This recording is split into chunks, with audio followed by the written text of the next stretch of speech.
Joe, is it just me, or was there at least one point in this movie where you thought E.T. looked just a teensy bit like Michael Jackson?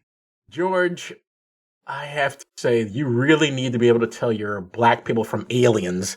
Of all the fucked up things you've said and brought up to me about race, this is like on that list. It's not the top 5, but it's about maybe 6 or 7. No, I don't think he looked like Michael Jackson. What? Michael Jackson's most fucked up face to look like E.T. Wow. You really can't tell your black people apart, can you? It wasn't I look about like Michael Jackson to you. No. It wasn't about his skin tone. It was about the shape and the way his eyes were set. And more specifically, I felt like when they dressed him up like a woman, like E.T. in drag looked a little bit like Michael Jackson. To be even more specific, E.T. in drag looked a little bit like Michael Jackson in Thriller. Okay, sure. Why not?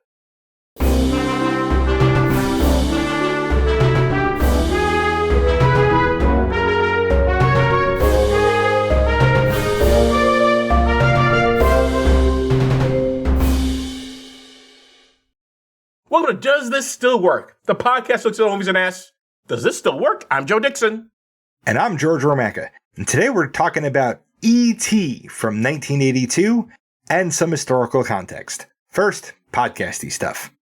We're excited to announce that we've joined the Creator Accountability Network.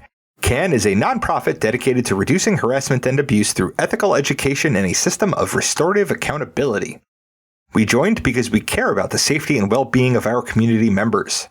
If you feel our behavior or content has harmed someone, please report it to CAN, either via the reporting form on their website, creatoraccountabilitynetwork.org, or via their hotline at 617-249-4255.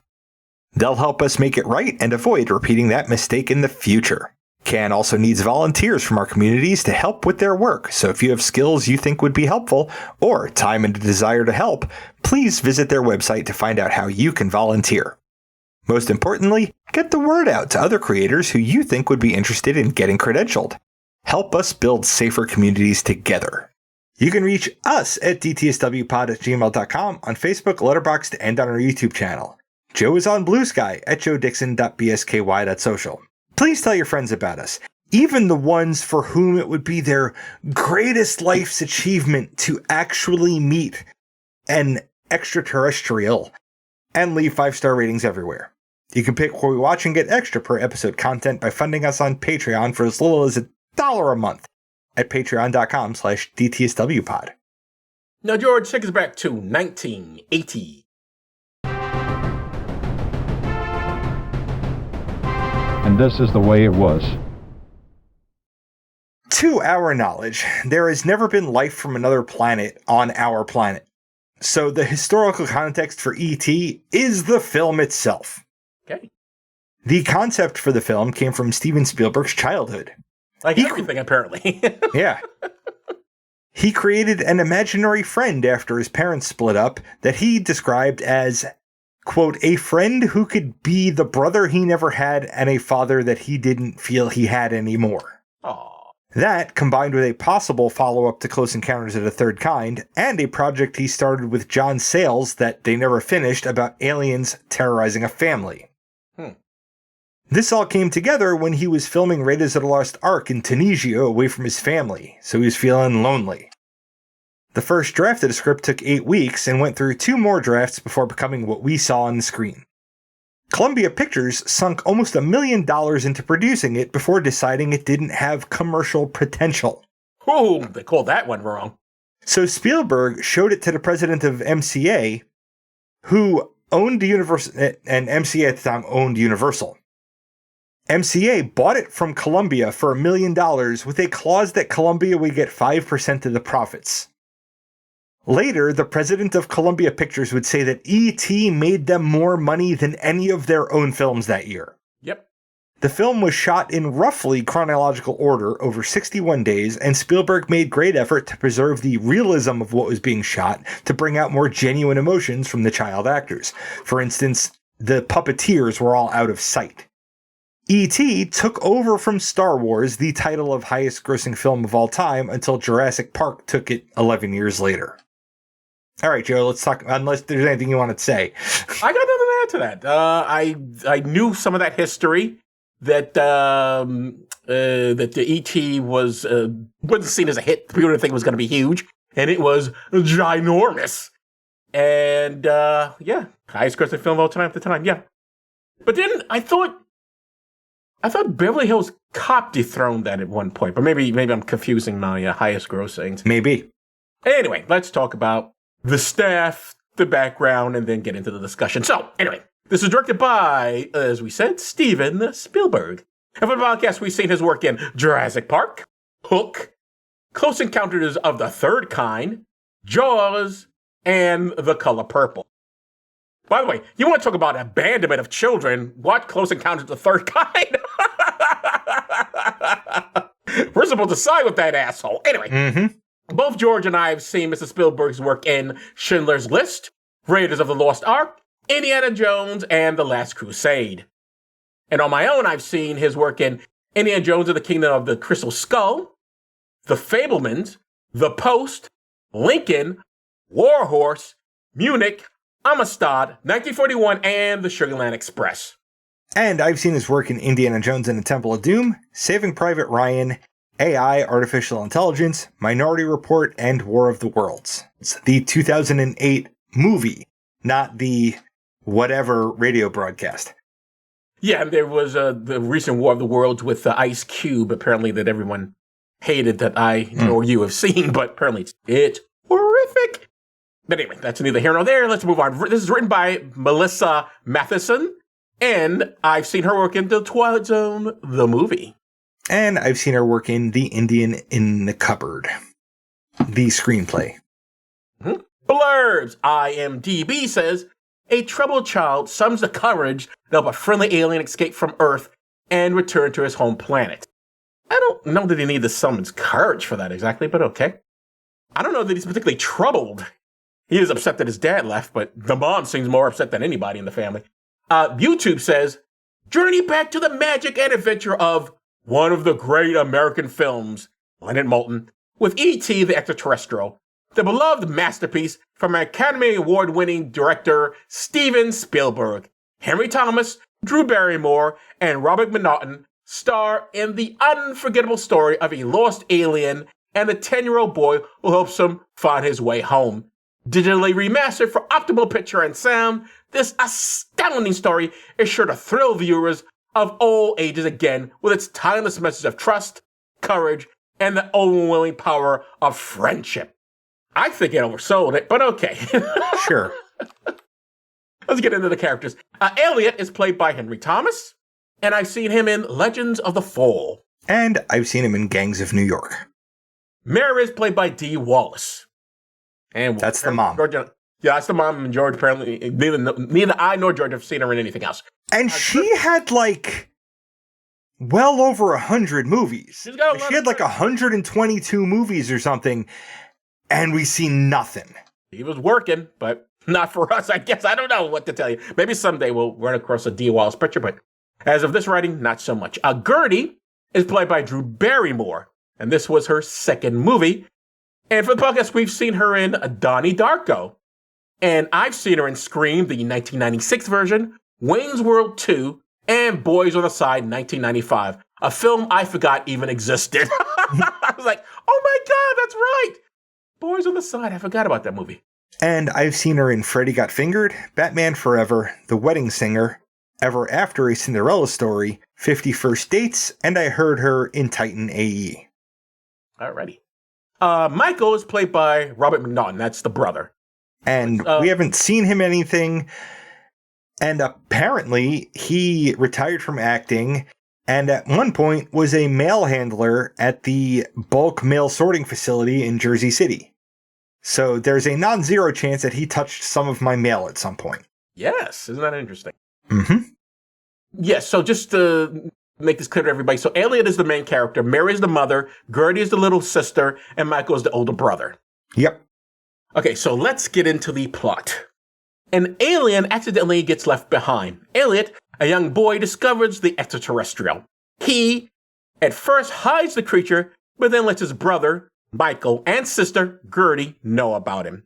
The mother, Mary, is mourning the end of her marriage because her husband, / the children's dad, has run off to Mexico with some woman. She has no idea what her kids are up to. Mm-hmm. By the time she does discover E.T.'s existence, so does the government, and they send in a scientific group to study the creature. Okay. For reasons it's not like it's not as sudden as that. No. The government is looking for him the entire movie. At the very beginning. They just happen to find that house around the same time as the mother finds out about the alien. Right. That's correct. And the guy is credited as Keys. The guy with the jingly keys, that his character is just Keys. Yes, because that's all we ever see. We never really see his face until... No, we do. We absolutely see his face. Until later. I'm saying the first half is just his Keys. Okay. For reasons I don't think are fully explained, the E.T. gets sick. Because he has some weird psychic connection with Elliot. Elliot also gets sick. Eventually, E.T. dies. But unlike Jesus, it doesn't take him 3 days to resurrect. It only takes him a few minutes. So he's better returning from the dead than Jesus Christ. So I have a hypothesis here. Mm-hmm. I think E.T. got hurt like the Halloween night when... Wow, okay. So before all of this comes together, E.T. learns how to speak a little bit, right. Which is important. Yes. For the plot, at least. Because that's where we get E.T. phone home. Which, at first, he says E.T. home phone. Which is something that Joe still has that nobody else does. A home phone. But on Halloween, they disguise themselves and their little alien buddy and go out into the woods and put together a contraption that E.T. put together so he could, send a signal to his species, hey, come get me, you left me here. Right. Elliot falls asleep in the field that they're in. Nobody else is there. I think E.T. got spooked, was going home, tripped and fell down into a ravine and was injured. Okay. I don't know what the whole he's getting sick was for, but I think E.T. faked his own death. I think E.T. was like, these guys are fucking weird. They're poking me, they're prodding me. And this is really stressing. It's taking a toll on my buddy. I got to break this psychic connection thing and then just play dead. But really, really play dead. And I can do that because I'm a Force user, because ETs are in the Star Wars universe. Even though this movie specifically references the Star Wars universe. There are Star Wars action figures in this movie. Yep. But E.T. is literally in the Star Wars universe. He is. Well, I mean, not necessarily that alien. E.T., but the E.T. Their species. Yeah. So I think he was using the Force and mind tricking everybody to think he was dead. It's also possible the fact that he's just an alien species, they can't tell whether he's dead or alive. How would they? He had heartbeat is. Because it had a heart. Because its heart glows. Turn on your heart light. They don't necessarily know that's his. They don't know how that all works. So they think it's dead. It's respiring. You can see it breathing, right? It's because it's not just its heart that lights up. It's also its lungs, because it's apparently an oxygen breathing life form. Right, but we don't know. Roaches can hold their breath for 20 minutes. But they have all kinds of things hooked up to it, and it's reading out in things that are kind of analogous to humans. It's got a pulse. He's got respiration. The architecture of biology for this creature assumes that life is going to be something like us. When we find, intelligent life is going to look something like E.T. looks fucking weird, but he's a bipedal, oxygen-breathing, front-facing eyed human. Or humanoid. So, they're even trying, they're injecting with human drugs. Because, but they're not doing it maliciously, they're doing it because they see this thing is dying and they want to prevent that. So they're doing the only kind of medical care that we know how as a species, the kind we do on us. I mean, we know how to do it on other animals too, but they didn't bring in a bunch of veterinarians. And a lot of the things we do on animals, also things we do on humans. Anyway, once E.T. is alive again, he lets Elliot know that his brethren are coming to get him. With that info, Elliot, Michael, and a bunch of their friends bike E.T. to the woods so he can meet the mothership. E.T. does, everyone says goodbye, and that's the movie. George, I left out a lot. Would you like to add anything? I mean, I added a bunch already, but Did. that the bike chase scene, fucking fantastic. Like, it's a great action scene. And then when, you can't, I can't help but get goosebumps and like cheer a little bit when E.T.'s like, nope, we're flying now, motherfuckers. Literally. Yeah, except he doesn't say mother. Yeah. He doesn't learn the curse words, unfortunately. Unfortunately. He does get drunk, and I'd forgotten about that. Yeah. And I was delighted to see that, because it was hilarious. Well, while we're here, why did Elliot also get drunk? Because they had there's some kind of connection between them. Some kind of symbiotic sharing of emotions and experiences. Why? Because movie, that's why. Because Alien. Yeah, because why not? Like, because he could also just, like, look at a plant, and the plant comes back to life. Yes. So, Alien, weird fucking plant. I mean, their species, you see the inside of their ship. The inside of their ship is a fucking jungle with a bunch of mushrooms. Like, they took their environment with them into space and somehow also built spaceships that don't use a whole lot of, like, rocket. You don't see any smoke coming up, so I don't think that they're using, like, fossil fuels. I think that it's something else. Like, I don't know. It's a really, like, I'd love to know more about that, but I think the movie did the opposite, the thing of the opposite in science fiction that we think is actually better, which is just letting some things be what they are without trying to explain them. Right. Usually the explanation just ruins it anyway. Yeah. All right, let's get into the questions. And did you notice how much of this movie references other Spielberg movies? We sort of already said that. Yeah. It's not. Yeah, but Star Wars wasn't Spielberg. Star Wars was George Lucas. True, but Spielberg suggested to George Lucas that he put ETs in the Senate in Episode 1. And Lucas is like, yeah, dude, we're doing that. We're making the shit canon.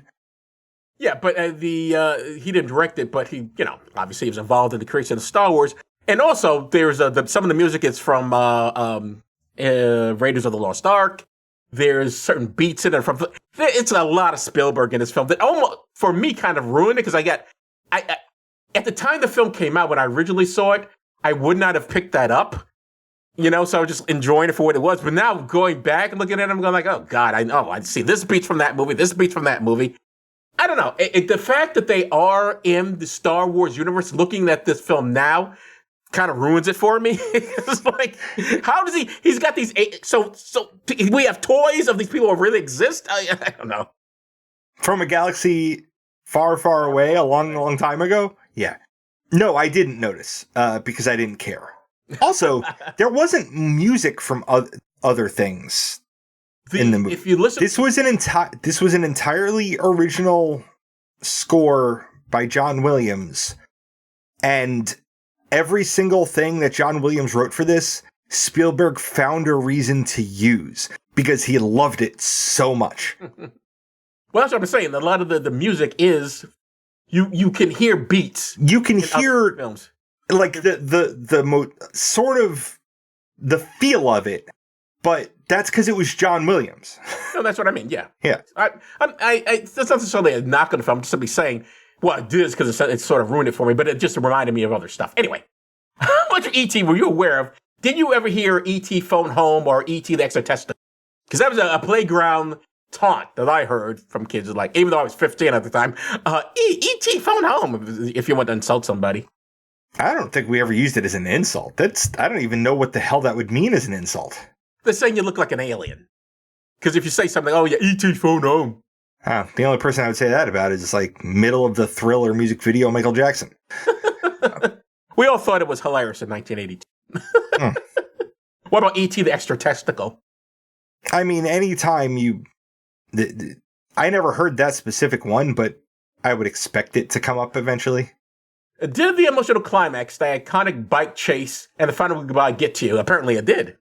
The bike chase, yes. The final goodbye started to, but they draw it the fuck out way past my attention span. Like, it takes forever to say goodbye. Okay, now I'm going to get into why this podcast exists. Elliot, while possessed by E.T., or has a psychic connection to him, gets drunk because E.T. gets drunk, and then kisses a girl without her consent. This is a joke in 1982. Do you still think it's a joke today? He had to stand on a chair to kiss her. It's not a great joke, but I'd argue that most kisses don't have like pre-negotiated consent involved. Or most first kisses don't have pre-negotiated consent involved. And he was just running around as the hero freeing all of the biology frogs. Like, she didn't push him away or fight him at all. She kissed him back. Kissing back is that consent for a first kiss. She didn't get the impression she kissed back. Oh. Yeah. Then maybe she froze up and it was terrible. I wouldn't, if I was making this movie today, I wouldn't include that though. Because it's too questionable. The interesting thing to me about that scene, because he doesn't see what's going on, but E.T. sees a movie starring John Wayne, and John Wayne grabs a woman and pulls her. She's about to leave, and he grabs her and pulls her in for a kiss. And so he sort of replicates that same thing Elliot does. She grabs her arms. This is why I say it's not really consensual, because she's not agreeing. He just suddenly pulls her over. She's not like, oh, let's kiss. So it's interesting how much of that speaks to a lot of problems in film in the sense that it tells men the wrong message, especially in the 80s. The idea that you could behave this way and the girls will like it. You can kiss them without pressure. I mean, let's not even get into the teen sex comedies where guys are doing to women in those films, and the girls loved it, never complained. Like spying on them in the shower. Also, the shit we saw in Police Academy, for example. A lot of stuff, we now look back on it, pretending to be the boyfriend and having sex with the woman. which was in Revenge of the Nerds. That went over everyone's head at the time, but everyone looks back on it now and go like, ooh, that is not good. Anyway, so yeah, that's it's just interesting. It's without meaning to, I think the film does comment on teaching boys bad lessons. All right. Now, the kids in this movie play Dungeons and Dragons. Would you play with your kids? Did that affect you at all? Did you go like, hey, Dungeons and Dragons? Not really. Did you even notice that what they were playing? Yes, but okay. It's just like, okay, kids playing Dungeons. They didn't have like it was 1982.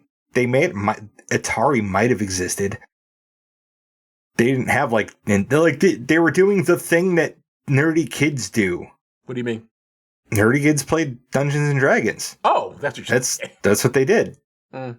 And Elliot was like, "Can I come in?" And the kids didn't say like hard no. It was like, go pay for the pizza and think about how you're going to come into this campaign, because it's kind of fucked up that you're trying to come in the middle of a campaign, which is not wrong. Like his no had good reasoning behind it.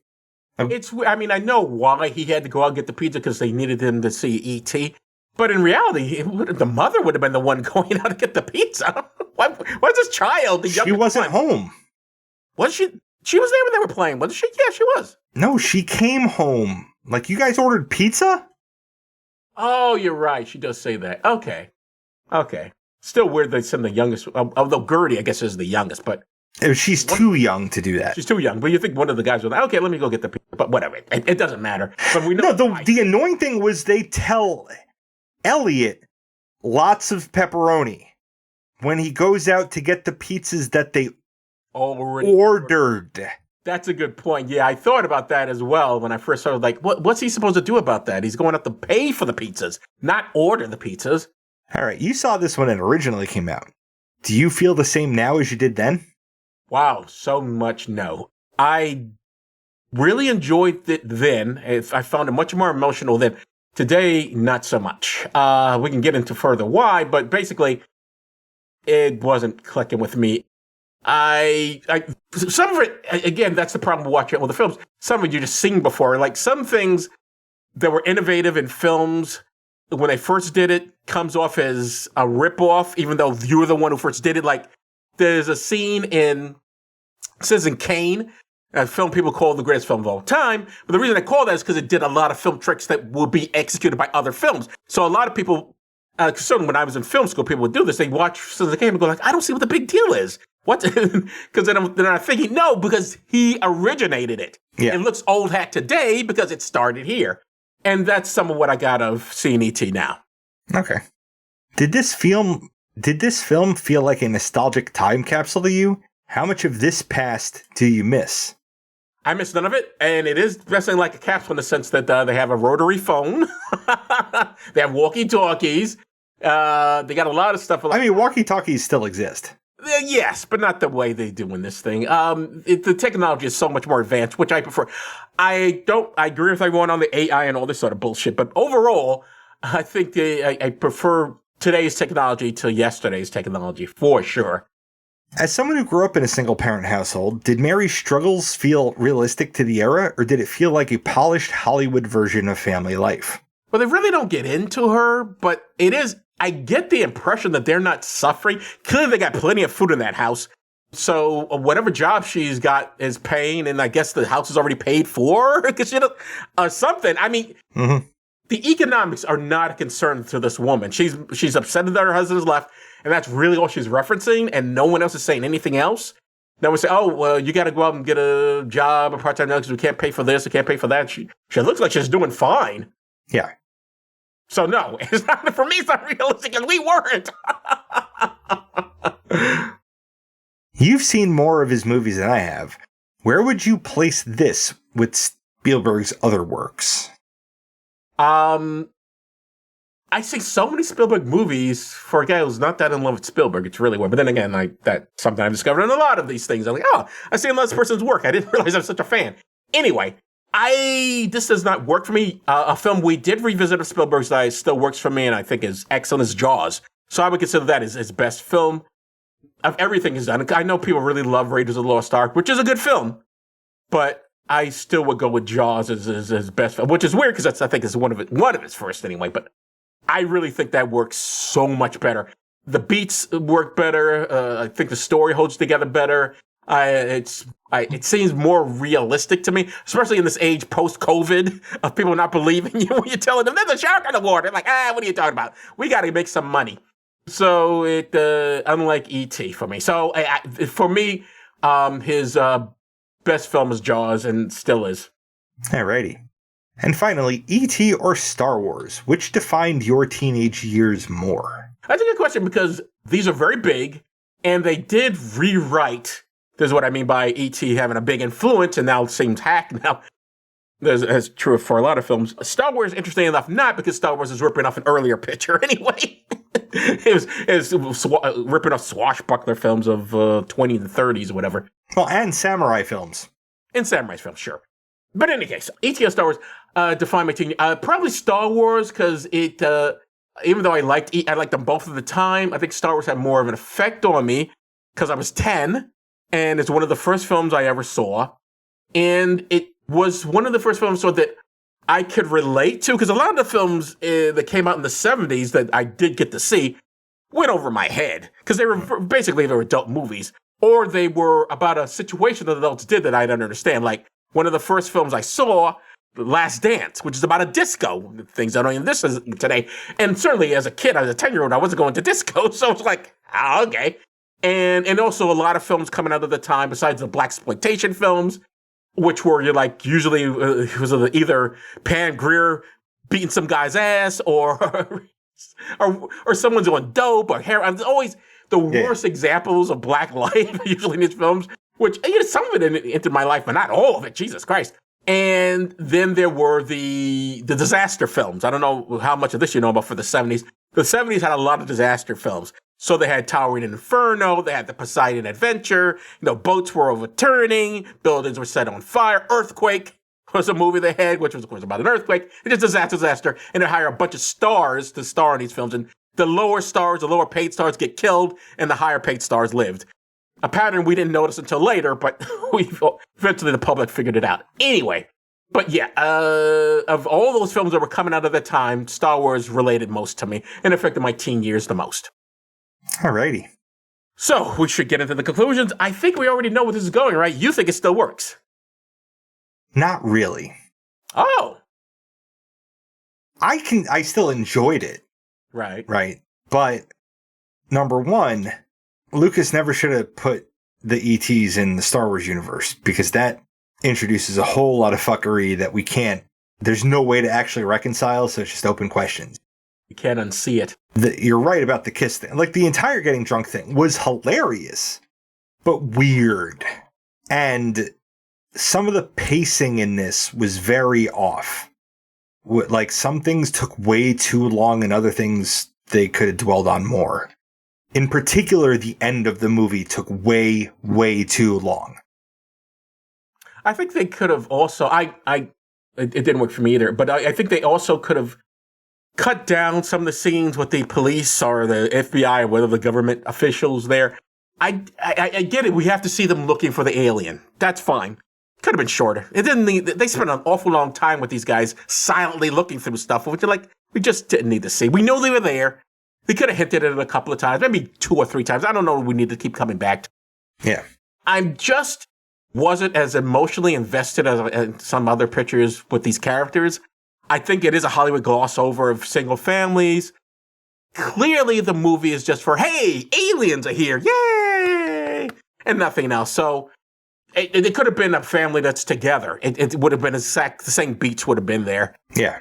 What is the film we saw with the kid gets locked away? Does he just have a robot or something? Now I can't remember I'm trying to think because if you remember, Dabney Coleman is in it, and he winds up locking the kid away, and he sort of he gets interested in this woman who's killing an adult. Oh God, you look like you have no idea what I'm referring to. I'm trying to, it just popped into my head how much some of E.T. reminds me of sort of in that picture, but I can't remember what that picture is. Did we see it for the show? Oh yeah, of course.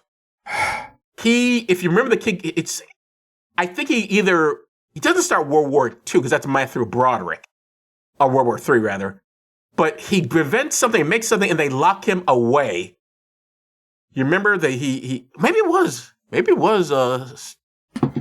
no, it wasn't War Games. Couldn't have been. But God damn it. But remember the parents are trying to call and they say, oh, your son's fine. Meanwhile, they have him locked away. And he escapes through the food thing. There's like a food delivery thing and he gets inside it. Oh, Flight of the Navigator.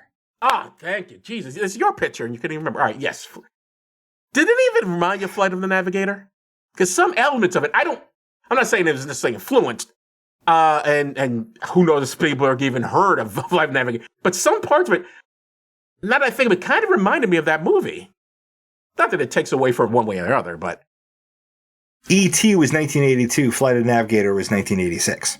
So it's possible, yeah. So maybe they did, maybe Flight of the Navigator was influenced by E.T. Oh, I absolutely think it had to have been influenced by E.T. I don't think there's a single non-adversarial human-alien relationship after 1982 that in some way can't be traced back to E.T. You're probably right about it. Oh, quick. I know we just already made the conclusion, but I am curious about something. What do you think? I mean, did he really have to call home? Did they not realize he was missing? Were they not looking for him? I think if I was the other aliens who had gotten spooked because somebody had noticed their presence, and it's not like they can't have known, like they probably scouted the planet before, like they know and seen like some horrible shit that humans do to each other. Like they know we're not the best. Right.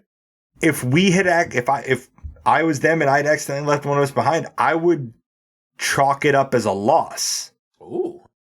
I'd be like, we had to go. Like E.T. E.T. was Matt Damon in Martian. How so? We can't. We have to go. We can't go back for him. Oh! We have to go now. I see what you're saying. Yes, you're right. Matt Damon is E.T. in The Martian. You're absolutely right. Right, they just leave him behind. But they think he's dead, though. I don't think in this movie. And I think they had to think the same way that, like, there's no way he's still alive. There's no way he's getting at. They're going to have him. Like, and we have to forget this planet. We can never go back now because they're going to be, like, all on top of us. So until E.T. said, like, E.T.'s message, we don't know what it said. Right. But it probably said something like, they're not all shitty. Not even most of them are shitty. Come get me, please, because the non-shitty ones are trying to keep me from the shitty ones. Also, again, a question, and we've already answered how we feel about it, but I'm just curious, what do you think they were looking for? I mean, what are they doing in that forest? I think they were getting plant samples. What? Plant samples? Yeah, the interior of their ship was a very vegetation-based biome. I think they were looking for other plants. I think they were looking to see what kind of plants were here. Maybe there's some better ones than what they brought from home, or another planet that they'd visited, because who the fuck knows how many planets which also could be like, if you saw that ship, okay, if they're going around to other planets and getting plants and whatnot, right? The Flight of the Navigator ship was an alien craft whose whole purpose in life was to go around collecting samples of life from other planets. Oh, I forgot. Like, if you were just trying to think through some of the things in this movie, you come up with ideas for other movies. Sure. Fair. Okay. So it might not still work, but it was a really good movie, especially for its time. Fair enough. Yeah, it for its time, I would rate it as very good. Probably best of its year, if I remember 1979 correctly, which I probably don't. I'm sorry, 1982, forgive me. 1980 correctly. Probably wasn't. Yes, the first movie that we did an episode about tonight was from 1979. Right, I'm getting my years mixed up. All right, George, what's up next? Next week, we'll be talking about Mississippi Masala from 1991, which is hilarious because if you go to the IMDb page and you see like the demo reel or whatever that they have playing, they spell it Mississippi Marsala. But it's not. That is not. Do you remember the little trivia point I told you about Mississippi Masala? I do not. This film was directed by the mayor of my city. Oh, nifty. I mean, no, this film was directed by the mother of the mayor of my mayor. Yes, that's right, ladies and gentlemen. Mayor Mamdani's mom directed Mississippi Masala, and now the Knicks have won. Who knew years ago when this came out? Madami's mama made Mississippi Masala. You can get it completely alliterative. You can. All right, I guess that's it for this episode. I'm Joe Dixon. Thanks for listening. And I'm George Romaka. Thanks for listening indeed, because if a podcast drops and there's nobody around to hear it, it's just another collection of ones and zeros that doesn't matter. You've been listening to Does This Still Work? Produced by Joe Dixon and George Romaka. This content is CAN credentialed, which means you can report instances of harassment, abuse, or other harm on their hotline at 617-249-4255 or on their website at creatoraccountabilitynetwork.org. The hosts can be reached via social media, email, or the contact page at dtswpod.com. Be good to yourself and others, because that still works.